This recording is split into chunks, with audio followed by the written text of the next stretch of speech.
Hi there, I'm Lillian. Welcome to my channel. Here I talk about what it's like to wake up and find out that you're married to a covert narcissist. How I was baited through love bombing, trapped by a trauma bond, and stuck blind in Stockholm Syndrome for 34 years. Here I share my journey of healing that released me from captivity in hopes that God will use me as an example to any sister in Christ that might be stuck, like I was, unable to tell the difference between love and abuse. That you, if it's you, will allow our God to heal and restore your feminine heart so that you'll be able to see the difference between a difficult husband and a dangerous man. Today I'm going to talk about having to learn a new way of being. And as with all things having to do with a covert narcissist, it's not a linear process and it's not a clear one either. First, because their strategies are meant to confuse and make life unclear for you, their victim. And second, your healing process. It won't be linear because the abuse that's landed inside your mind and emotions isn't linear.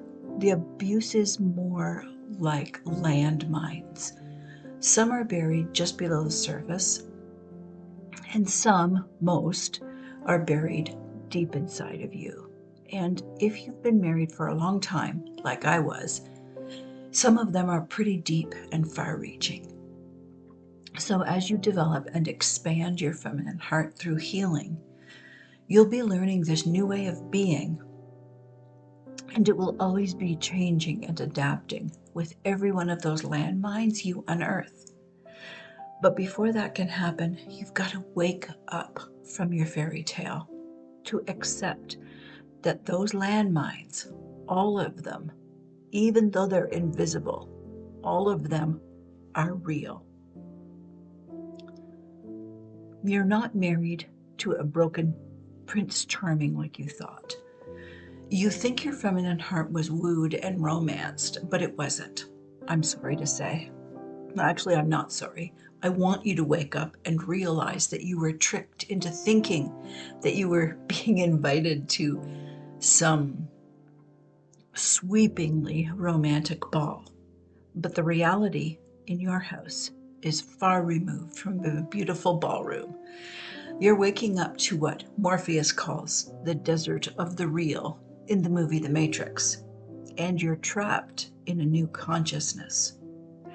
You're being forced to accept an unacceptable mentality, an impossibility. Like Neo, you're experiencing sensations and incongruencies, little fault lines that are causing stops and starts, hiccups in your supposed reality. In the movie, they call them deja vus. In reality, your inner girl is beginning to question, whoa, wait, what just happened? But that question stays hidden, unarticulated, still felt though.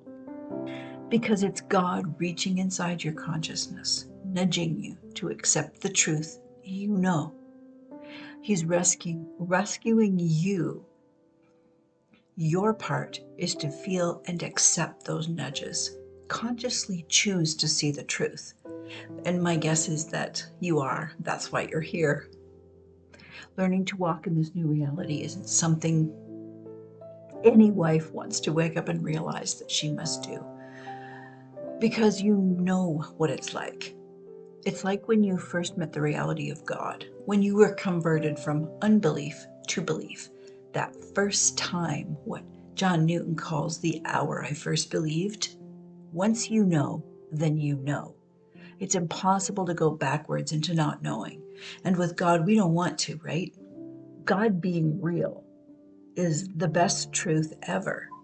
But waking up to the ugly truth that your husband is a wolf that's been wearing the mask of a sheep is more like waking up from a long sleep, finding yourself in a kind of fun house, except for it's not fun.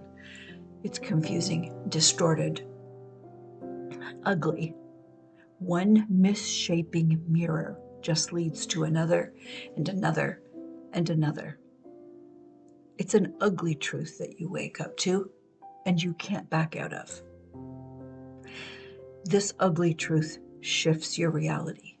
Your life isn't what you thought it was, and you can't go backwards into not knowing the truth once you see it.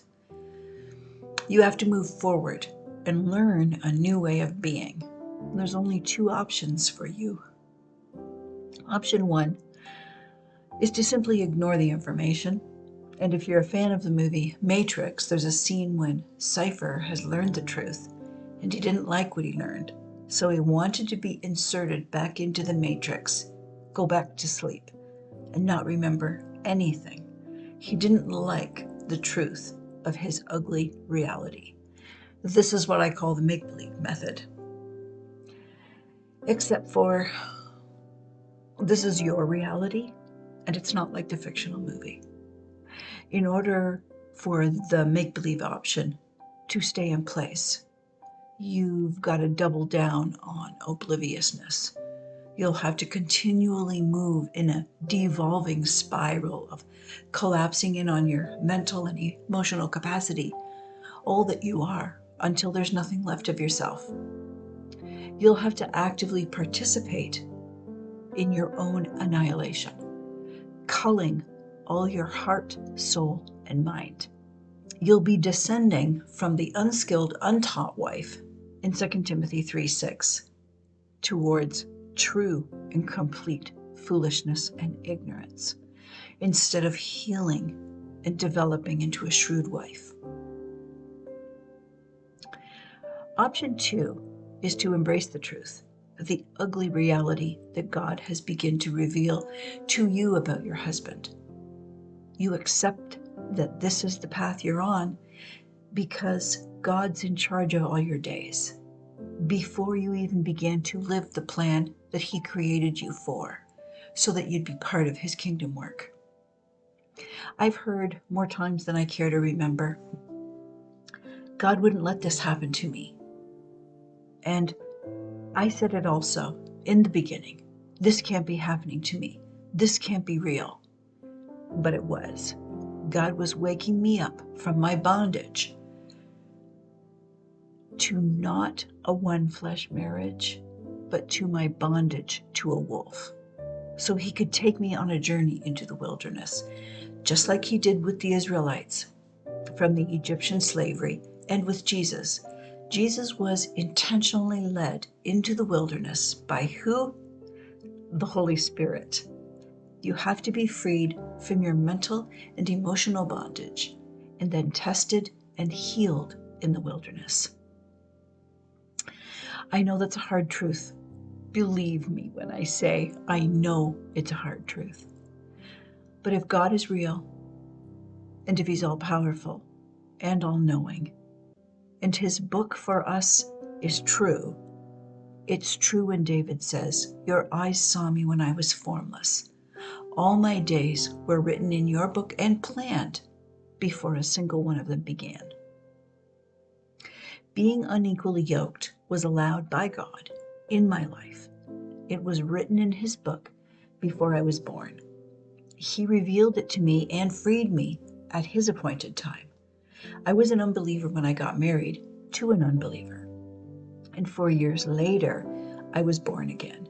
This was God's good timing, although it didn't feel like it for me, because Dean had been previously married and left her because she became born again.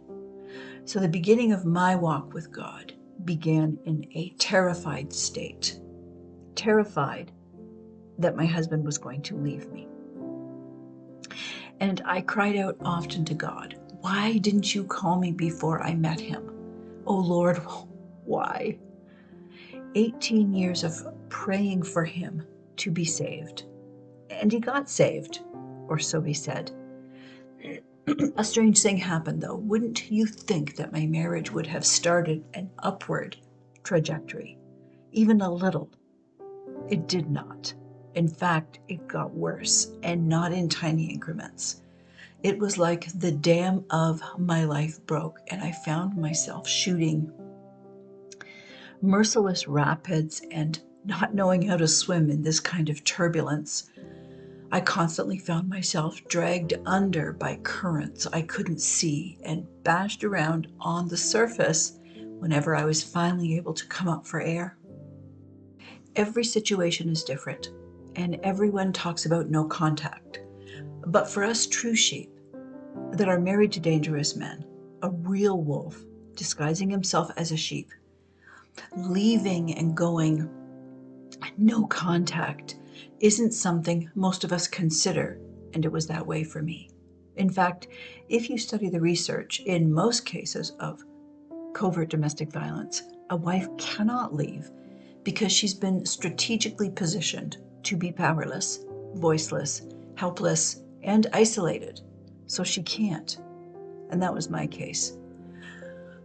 Within less than a year of his faked salvation, our house had been sold, and we had been moved to the other side of the country through a lie that he was going into the military. Well, actually, a lie that he got into the military, and we needed to move out to BC. After we got out west, he then proceeded to move us every year and a half. So it was impossible for me to even consider looking for a job, church, or make any friends, and the kids couldn't either. It's such a mentally and emotionally earth-shattering reality to try and wrap your head around. There's another scene from The Matrix when Neo is trying to fit his new reality inside his old mental framework, and he falls to his knees and he vomits. I've been there. Waking up is hard and painful and scary work. Church culture has sanitized our mental capacity away from the truth of humanity. It's insulated us into believing the happily ever after lie that says, if we can just get them to church, if we can just keep them at church, they'll all get saved. It's presented to us with such unspoken consistency every Sunday morning that we actually believe that there's no evil in my church, and it certainly would never trick and trap me. I'm a strong, independent woman. Just look at me climb the ladder of the church hierarchy, just like those strong, independent women out in the world. I'm not weaker, like God says in His Word, nor am I a lamb, bruised and broken up. Yes, I'm a strong woman, just like a man. Hear me roar. I know I touted the feminist mantra in the echo chamber. This kind of religious mental sanitizing blinds us from the truth that evil is real.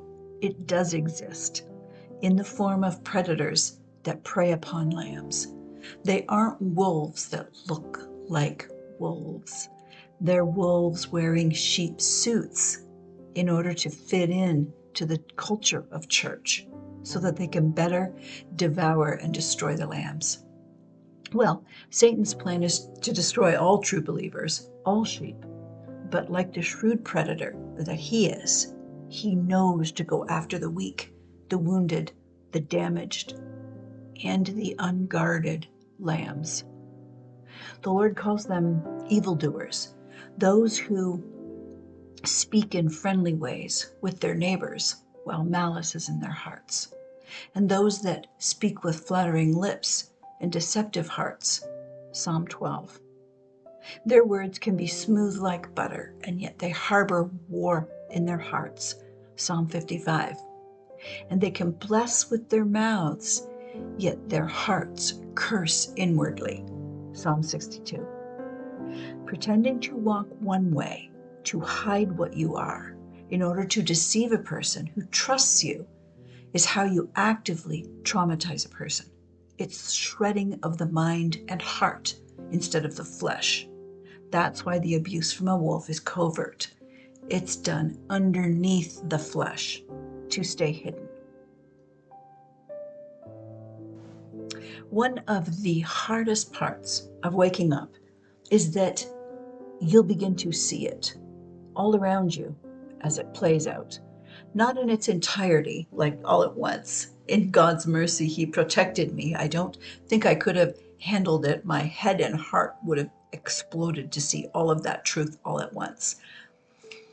No, this knowledge comes gently, like He is, by glimmers and slivers in seconds. You see a flicker of crookedness where everyone else is seeing a beaming straight line. And you unspokenly ask, whoa, wait, what just happened? Satan uses this strategy to numb the minds of those he wants to control. In the book, The Crown of Life, it says, if a lie is only printed often enough, it becomes a quasi-truth. And if such a truth is repeated often enough, it becomes an article of belief, a dogma, and men will die for it. Satan, the ultimate predator, works through religious dogma. Repetition can make a quasi-fact of church mantra seem more true, regardless of being true or false.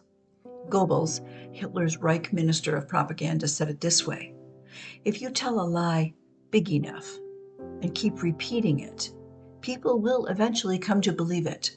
And Lenin said it like this: a lie told often enough becomes the truth. The repetition of the intended lies you hear every Sunday. You are safe here.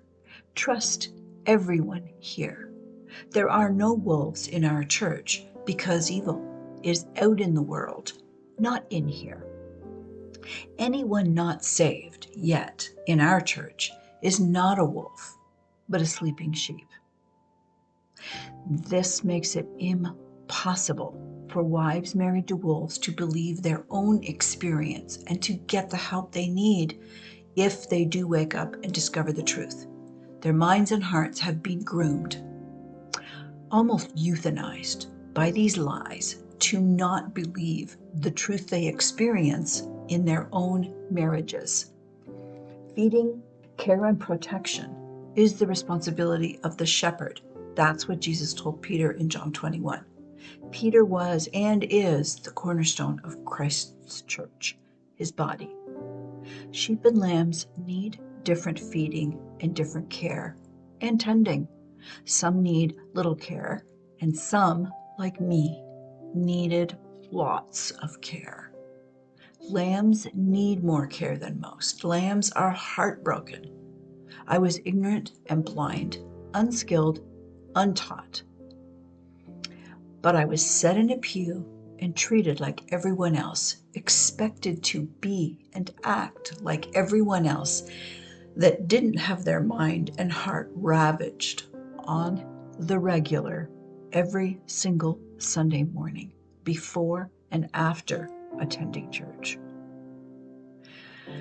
Then the church mindset has the audacity to say that only real believers go to church.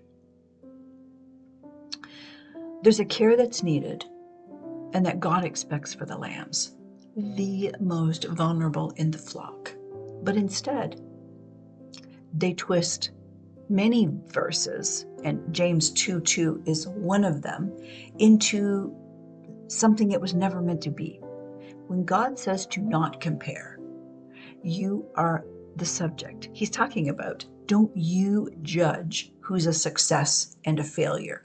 Don't compare the strengths of a person against the weakness of another. But more than that, James 2 also means notice the conspicuous. You see a failure, you're seeing weakness. Go after the weak. In this way, we are supposed to treat people differently, according to their needs and breakage. This equalizing of every single person in the groupthink of church culture programs makes no room for those of us that are literally smoking wicks and broken reeds. No one bared with me as one of the weakest sisters in Christ. On one hand, the unspoken message I received was that true believers attend church, But then when I tried to get the help that they all touted was available and how much love there was available, I was told by an elder's wife who I'd reached out to for help, who I thought I could trust, I don't want to hear that. This was just as God was waking me up and showing me. I had started to record many of the conversations because they seemed so crazy. I thought I was crazy. And this one particular conversation that had turned red zone, I had caught on video. I was explaining to her what had been happening in our marriage and that I was looking for help. I was having trouble coping and feeling safe, and I wanted to be validated that I actually wasn't going crazy. I said, I've recorded it, and I know it seems terrible to do that, and I don't know what to do. She abruptly interrupted me and said, I don't need to hear that. I won't listen to that. I won't see that. I felt ashamed. I believed them. I had trusted them. I was trying to do exactly what they had told me to do for years. But it just kept getting worse, worse, and worse, more painful and more scary. And that's when God, in the fashion of Ezekiel 34, took me by the hand, rescued me himself out of the churches that were working against him in my life. The churches were teaching me to be more and more masculine in my approach to my marriage, my husband, and myself. God wanted me to embody my femininity, which was where my real strength and protection was to survive in this marriage. Closing thoughts. First, shh. Don't say a word about this to him. Discovering that your husband's dangerous is a scary place to end up. It's never where you thought you'd be, and it feels like an unreality.